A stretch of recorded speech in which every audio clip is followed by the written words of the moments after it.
Lucknow gangrape मामले में अब डेड बॉडी का अंतिम संस्कार कर दिया गया है। कल पुलिस ने कहा था कि वो शव को सुरक्षित रखेंगे, लेकिन अब शव का अंतिम संस्कार कर दिया गया है। इस वक्त की बड़ी खबर आपको बता रहे हैं।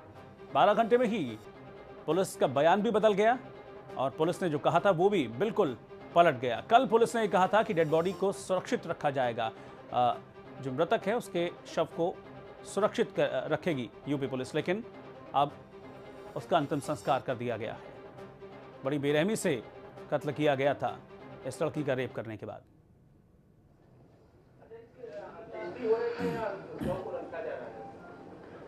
देखिए, अभी तो रखेंगे, अंत्येष्टि तो फिर बाद में देखा जाएगा ना। अभी तो we need to preserve the body.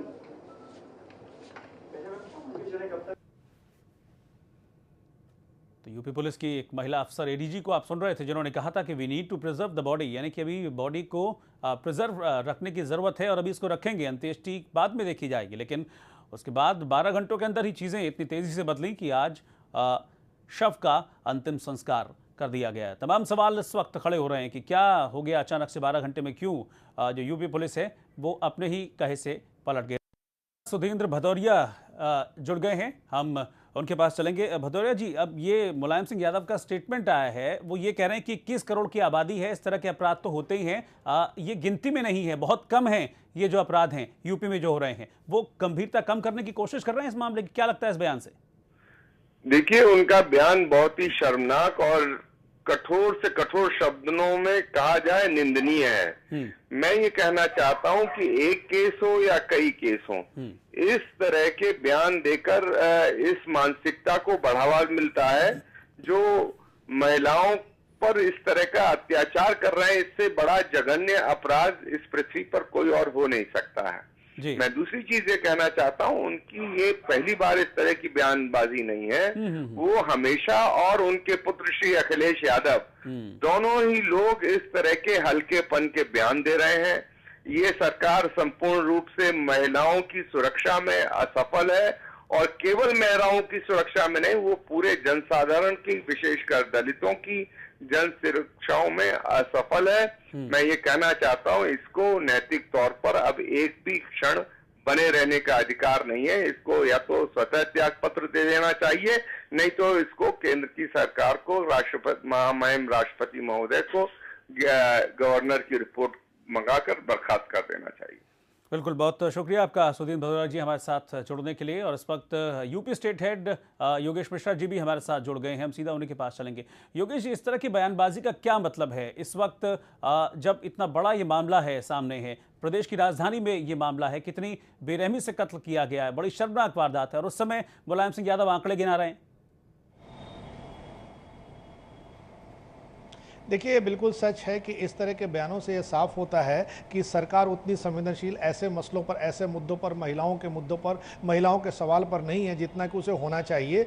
और ये भी पता चलता कि जिस तरह सरकार ने इस पूरी घटना में कार्रवाई की, पुलिस ने कार्रवाई की, उस कार्रवाई से मुलायम सिंह यादव अवगत नहीं थे, इसीलिए उन्होंने उसका एक वेग टर्म में जवाब दे दिया। एक वेग टर्म में टालने के लिए जिस तरह की बातें वो आमतौर पर इससे पहले भी एक दो बार कह के विवादों का सबब बन चुके हैं, उसी को उन्होंने थोड़ा सा आगे बढ़ा दिया। उन्हें जानकारी होनी चाहिए थी कि आखिर राज्य सरकार ने क्या किया, कैसे कैसे हुई। घटना के बारे में भी उन्होंने कुछ नहीं कहा। वो ये कहते हैं कि आंकड़ों के लिहाज से कहने से पता चलता है कि संवेदनशीलता आपकी कम है, ऐसे मसलों पर आप उतने संवेदनशील नहीं है जितनी कि संवेदनशील होने की आपसे उम्मीद की जानी चाहिए। तो ये उनके बयान का लब्बो-लुबाब मतलब निकलता है, लब्बो-लुबाब यही एक अर्थ निकलता है। बिल्कुल, बार बार यही कहते हैं, चाहे वो अखिलेश यादव हो या फिर मुलायम सिंह हो, कि हाँ कानून व्यवस्था ठीक है, लेकिन बीच बीच में उनके इस तरह के बयान आते हैं। आपको याद होगा कुछ वक्त पहले मुलायम सिंह यादव ने रेप को लेकर ही कहा था कि गलती हो जाती है बच्चों से तो क्या फांसी दे दोगे। इस तरह के बयान क्या मोटिवेट नहीं करते होंगे अपराधियों को? नहीं, बिल्कुल सही कह रहे हैं। चुनाव के दौरान उन्होंने ये बयान दिया था, जिसको लेकर के समाजवादी पार्टी की बहुत भद्द भी हुई थी। पर ये कहा जाए कि इसको, ये अपराधियों को मोटिवेट नहीं करते, वो ये बताते हैं कि ऐसे लोगों को, ऐसे मानसिकता वाले लोगों को इनका संरक्षण मिल सकता है, मिलेगा नहीं मिलेगा कि दूसरा सवाल है। तो वो एक दूर से उनको एक उम्मीद दिखती है ऐसे अपराधियों को। पर ये नहीं कहा सकता कि मोटिवेट होंगे, क्योंकि मोटिवेशन तो डिपेंड करता है कि कानून अपना काम कैसे करता है। अगर कानून पुलिस प्रशासन उन्हें ढील देता है तो मोटिवेशन बढ़ता है, बयान से मोटिवेशन नहीं बढ़ता, उन्हें उम्मीद जगती है। उत्तर प्रदेश में भी दिल्ली जैसी ही एक वारदात सामने आई है जहां पर एक लड़की की गैंग रेप करने के बाद हत्या कर दी गई है। लखनऊ में, उत्तर प्रदेश की राजधानी में ये वारदात सामने आई है। एक महिला के साथ गैंग रेप और बर्बर हत्या के बाद अब गुस्सा ठीक वैसे ही भड़का है लखनऊ की सड़कों पर जैसा कि दिल्ली में देखने को मिला था। इन दो तस्वीरों को देखिए। पहली तस्वीर दिल्ली गैंग रेप के बाद की है और दूसरी तस्वीर लखनऊ में हुए गैंग रेप के बाद की है। दिल्ली के विजय चौक पर प्रदर्शन हो रहा था तो वहीं उत्तर प्रदेश में लखनऊ में महिलाएं पोस्टर्स बैनर्स हाथ में लिए प्रदर्शन करने उतर आई हैं। यूपी सरकार के खिलाफ जमकर नारेबाजी की गई। सवाल यही है कि महिलाएं क्यों उत्तर प्रदेश में सुरक्षित नहीं हैं, क्यों महिलाओं के खिलाफ इस तरह के अपराध बढ़ रहे हैं।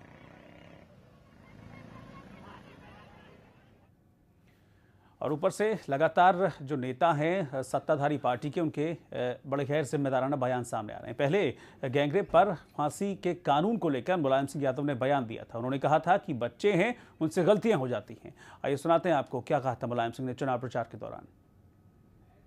रेप में फांसी दी जाएगी?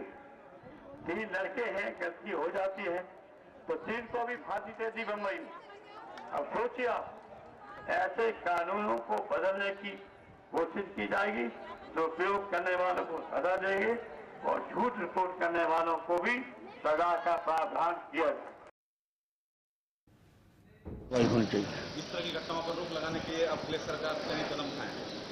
कदम तो यूपी में सबसे, आप यूपी की बात करें, 21 करोड़ की जनसंख्या है, अगर सबसे कम इस तरह के केस कहीं हैं हिंदुस्तान तो सबसे कम है यूपी में। तो मुलायम सिंह यादव यहां आंकड़े गिनवाते हुए नजर आ रहे हैं, लेकिन यूपी में जिस तरह के हालात बने हुए हैं, महिलाओं के खिलाफ जैसी दरिंदगी हो रही है, उस पर अब रिएक्शंस आने भी शुरू हो रहे हैं। सरकार का बचाव भी हो रहा है क्योंकि सरकार के जो नुमाइंदे वो बचाव कर रहे हैं, लेकिन जो विपक्षी पार्टियां हैं वो हमला बोल रही हैं समाजवादी पार्टी पर। देखिए, नेताजी ने जो कहा बिल्कुल जमीनी हकीकत है, और जो लखनऊ का कांड है उसको भी आप देख लें। जो स्टोरी आ रही है वो महिला अपने किसी परिचित के साथ निकली, उसके बाद वो कांड हो गया, लोग आइडेंटिफाई हो गए हैं, सरकार उन पर कड़ा एक्शन करने जा रही है। अब सरकार का काम है कि अगर कोई क्राइम हो जाए तो उस पर कड़ा एक्शन करे। हमारी सरकार उस कड़ा एक्शन को करने जा रही है। नेताजी ने उस बात को सत्यता से जोड़ते हुए कहा है। देखिए, एक अच्छी बात है अगर उसका आइडेंटिफिकेशन हुआ है और 3 लोग गिरफ्तार हुए हैं। उनके खिलाफ सख्त केस बनना चाहिए, सख्त सज़ा होनी चाहिए और उत्तर प्रदेश की सरकार को ऐसे कदम उठाने चाहिए कि भविष्य के अंदर ऐसा करने की हिम्मत किसी की न हो। ये जिम्मेदारी उत्तर प्रदेश की सरकार की है कि उत्तर प्रदेश की महिलाओं को फीलिंग ऑफ सिक्योरिटी दे, वो सुरक्षित हैं प्रदेश के अंदर, ये एहसास कराना उत्तर प्रदेश की सरकार की जिम्मेदारी है।